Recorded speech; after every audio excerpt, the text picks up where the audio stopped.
Hello students, चलिए बहुत interesting integration देखते हैं। 5x+3 upon root under x square plus 4x+10 का x के रेस्पेक्ट में इंटीग्रेशन करना है। देखो यहाँ पर क्या है, यहाँ पर एक लीनियर इक्वेशन लीनियर पॉलिनोमियल है, यहाँ पर क्या है क्वाड्रेटिक पॉलिनोमियल है, यानी पावर 2 वाला है, यहाँ पर पावर 1 वाला है। ऐसे में क्या होता है कि क्वाड्रेटिक का जब हम लोग डिफरेंशिएशन करते हैं तो आ जाता है 2x, यानी एक लीनियर, यानी क्वाड्रेटिक का डिफरेंशिएशन एक लीनियर में बदलता है। तो हम लोग क्या करेंगे, इस है ना, इसके डिफरेंशिएशन के टर्म में दिखा देंगे। यहाँ पर 5x+3 को लिख देंगे, डिफरेंशिएशन करेंगे 5x+3 को करेंगे इसके डिफरेंशिएशन में, यानी x² + 4x+10 का, और इसके आगे लगा देंगे a, है ना, ताकि ये हमारा आ जाए ax + b और लास्ट में प्लस b, एक कांस्टेंट लगा देंगे। अब यहाँ पर क्या है 5x+3 है, अब यहाँ a लिख देंगे। अब इसका अगर डिफरेंशिएशन करेंगे तो क्या आएगा 2x होगा, लिख देंगे, और यहाँ 4x का क्या होगा 4 होगा और प्लस b होगा। अब यहाँ पर क्या होगा, अब यहाँ पर कोफिशिएंट को हम लोग इक्वल करेंगे, है ना। तो यहाँ पर हम लोग क्या देखते हैं कि यहाँ पर है x, 5 x के साथ क्या मल्टीप्लाई 5, और यहाँ अगर कोफिशिएंट बराबर करेंगे तो 2a बराबर कितना है 5। ऐसे में a बराबर कितना है, a बराबर है 5/2, तो यहाँ लिख देंगे a बराबर 5/2 लिख देंगे। अब है b का मान निकालना, तो देखो एक और है कि ये एक नंबर है, तो यहाँ पर भी देखो 4 × a, यहाँ पर क्या आ जाएगा 4 × a प्लस b बराबर क्या आ जाएगा, तो ये आ जाएगा 3 के बराबर। अब देखो 2a बराबर 5 है, तो 4a बराबर क्या हो जाएगा 10, तो लिख देंगे 10 प्लस b बराबर 3, यानी b बराबर हो जाएगा -7। तो यहाँ पर यह निकाला है। ऐसे में 5x+3 को हम लोग लिख सकते हैं 5/2, और यहाँ पर है इसका डिफरेंशिएशन 2x + 4 - b, यहाँ पर हम लोग देंगे a का मान और यहाँ रख दिए b का मान रख दिए। अब देखो इसका इंटीग्रेशन करना है, तो इसका इंटीग्रेशन में इसकी जगह पर हम लोग लिख देंगे 5/2 लिख देंगे, और लिख देंगे 2x + 4 - x, और नीचे में फिर रूट अंडर x² + 4x+10 का x के रेस्पेक्ट में। अब देखो इसके बारे में ये करेंगे, इसके बारे में फिर ये करेंगे, तो 5/2 बाहर निकल जाएगा। अब 2x + 4 by root under x² + 4x+10 का x के रेस्पेक्ट में, फिर क्या लिखेंगे -10 -7, और फिर लिखेंगे 1/रूट अंडर x² + 4x+10 का x के रेस्पेक्ट में। अब क्या करेंगे, इसको हम लोग मान लेंगे I1, है ना, और इसको मान लेंगे I2 मान लेंगे। तो यहाँ पर करेंगे I1 इसको मान लेंगे I2। ऐसे में इसका इंटीग्रेशन में फिर क्या होगा 5/2 था, लिख देंगे I1 लिख देंगे, इसके साथ यहाँ -7 लिख दिया और I2 लिख देंगे। अब यहाँ पर देखो I1 का इंटीग्रेशन कैसे करेंगे, तो यहाँ पर है 2x + 4 by root under x² + 4x+10 का x के रेस्पेक्ट में।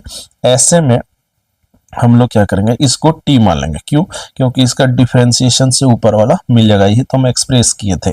तो यहाँ पर हो जाएगा 2x + 4 × dx बराबर dt, क्यों dt/dx, तो dx को इधर कर देंगे, तो इसकी जगह पर हम लोग लिख देंगे dt। तो ऐसे में I1 बराबर क्या हो जाएगा, यहाँ हो जाएगा, यहाँ पर t है इसको, तो 1 यहाँ पर क्या हो जाएगा, यहाँ पर हो जाएगा 1/√t हो जाएगा, और विथ रेस्पेक्ट टू t, और 1/√t का इंटीग्रेशन होता है 2√t प्लस c1 कर देंगे, यहाँ पर हो जाएगा। अब यहाँ 2 हो गया, और t के जगह पर हम लोग जो वैल्यू माने थे रख देंगे, यानी x² + 4x+10 माने थे लिख देंगे, और एक लास्ट में कांस्टेंट मतलब c1 लिख देंगे, और ये हो गया इक्वेशन 2, यानी I1 का मान खत्म, है ना, I1 सॉल्यूशन। अब हम लोग लिखेंगे फिर से I2 का, क्या करेंगे I2 का, तो I2 बराबर होता है root integration 1/रूट under x² + 4x+10 का x के रेस्पेक्ट में। अब यहाँ पर क्या करेंगे, इंटीग्रेशन 1/, अब इसको स्क्वायर के रूप में दिखाएंगे, तो इसको स्क्वायर के रूप में कैसे दिखा सकते हैं, तो इसको लिखेंगे x² प्लस यहाँ पर क्या लिखेंगे 2 × 2ab, अब b यहाँ 4 बनाने के लिए यहाँ 2 लिखेंगे, फिर यहाँ क्या कहेंगे प्लस b का होल स्क्वायर लिख देंगे।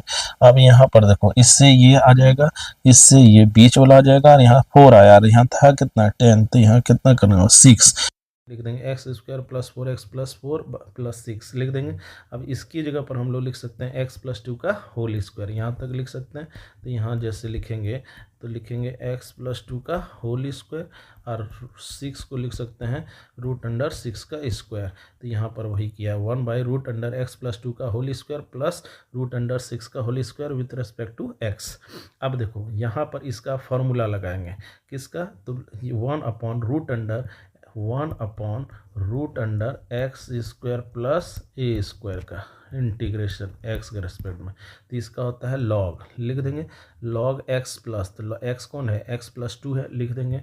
अब फिर यहाँ क्या लिख देंगे प्लस, और ये फिर क्या होता है, ये पूरा होता है एक्स स्क्वायर प्लस ए स्क्वायर। तो जब इसी को सॉल्व करेंगे तो देखो इससे ये आया था, है ना, तो यार इससे ये आया था, इसका मतलब सॉल्व करेंगे तो क्या आएगा, x square plus 4x plus 10 से ही ये बना था। तो यहाँ पर इसको सॉल्व करने के बाद x square plus 4x plus 10 है ना, तो यहाँ हो जाएगा x log x plus x के जगह पर है एक्स प्लस 2, तो एक्स प्लस 2 प्लस और root under x square plus square, यानी x square plus 4x plus 10, और यहाँ हो गया ये हो गया C2 लिख दिए। अब यहाँ 2 और 3 का मान इक्वेशन 1 में रखने पर तो ये हमारा आ गया। अब देखो यहाँ तब फिर क्या हो जाएगा, यहाँ हो जाएगा 5/2, तो यहाँ लिख देंगे 5/2। यहाँ पर हम लोग क्या लिख दिए 5/2, तो यहाँ पर भी हम लोग लिख देंगे 5/2। यहाँ पर देखो इसका इंटीग्रेशन में यहाँ क्या था 5/2, तो यहाँ पर 5/2 लिख देंगे। और यहाँ फिर क्या था I1 का वैल्यू हमारा आया है 2 root under x square plus 4x plus 10 और प्लस C1। फिर क्या है, यहाँ फिर क्या है -7, तो यहाँ लिख देंगे -7 लिख दिए।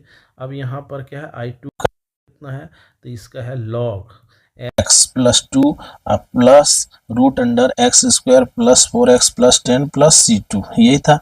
अब देखो C1 और C1 एक कांस्टेंट है, C2 भी एक कांस्टेंट है, ऐसे में दोनों को जोड़ने पर भी एक कांस्टेंट मिलेगा। इसको सॉल्व करेंगे 2 कट गया, 5 root under x square plus 4x plus 10 हो गया, -7 log x plus 2 plus root under x square plus 4x, और दोनों को जोड़ेंगे तो ये कांस्टेंट ही मिलेगा, यानी लास्ट में कांस्टेंट ऑफ इंटीग्रेशन लिख देंगे, which is the final answer.